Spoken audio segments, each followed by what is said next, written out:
Ambedkar and Modi पुस्तक के विमोचन कार्यक्रम में केंद्रीय मंत्री अनुराग ठाकुर ने अंबेडकर और मोदी रिफॉर्मर आइडिया पर रोशनी डाली। उन्होंने कहा, बाबा साहेब अंबेडकर ने जो सोचा उसे मोदी जी ने कर दिखाया। पीएम नरेंद्र मोदी ने गरीबों और वंचितों की सरकार होने की बात कही थी और 8 साल से इसे पूरा कर रहे हैं। मंत्री ने कहा, मोदी जी ने बाबा साहेब के सपने को पूरा किया है। अंबेडकर जी के सपने को किसी सरकार ने पूरा किया। अंबेडकर जी औद्योगिक विकास से वंचितों के विकास की बात करते थे। पीएम नरेंद्र मोदी ने मेड इन इंडिया इंसेंटिव के माध्यम से औद्योगिक विकास किया है। ब्यूरो रिपोर्ट, खिलाफ news. Ambedkar and Modi reformers ideas और परफॉर्मर्स एग्जीक्यूशन, ये अपने आप में अंबेडकर जी के विचारों पर प्रकाश भी डालता है और किस तरह से मोदी जी ने उनको लागू किया और आम आदमी के जीवन में किस तरह से बदलाव लाने का काम किया है।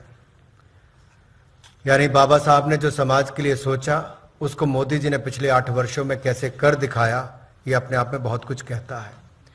ये पुस्तक सिर्फ पुस्तक नहीं बल्कि भीमराव अंबेडकर जी के साकार होते सपनों का एक ऐसा दस्तावेज है जिसे कर्मयोगी प्रधानमंत्री नरेंद्र मोदी जी ने अपने भगीरथी प्रयासों से धरातल पर उतार कर दिखाया है। भारत के संविधान के रूप में बाबा साहब के विचारों ने हमारे राष्ट्र की नींव रखी है और बाबा साहब का संपूर्ण जीवन जो है वो समानता, मानवाधिकार और सामाजिक न्याय के लिए समर्पित रहा है। वह दलितों, पिछड़ों और वंचितों के महानायक थे।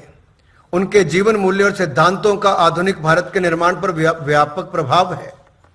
देश को जब आजादी मिली तो प्रथम कानून मंत्री के रूप में डॉक्टर भीमराव अंबेडकर जी की कल्पना थी कि कैसे समाज में विसंगतियों से दूर किया जा सके, कैसे बहुजनों को, वंचितों को समाज की मुख्य धारा से जोड़ा जाए, विकास की गंगा सब तक पहुंचे और भारत एक विकसित देश की ओर कैसे अग्रसर हो, ये इनके विचार थे और कल्पना भी थी।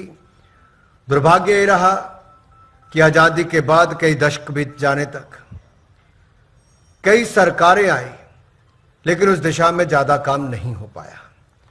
लेकिन 2014 में जनता के आशीर्वाद से पूर्ण बहुमत से प्रधानमंत्री नरेंद्र मोदी जी बने और आज हम गर्व के साथ कह सकते हैं कि बाबा साहब के सपनों का भारत आज पूरे आत्मविश्वास के साथ दुनिया की महाशक्तियों के साथ कदम ताल कर रहा है, तो नरेंद्र मोदी जी के नेतृत्व में कर रहा है।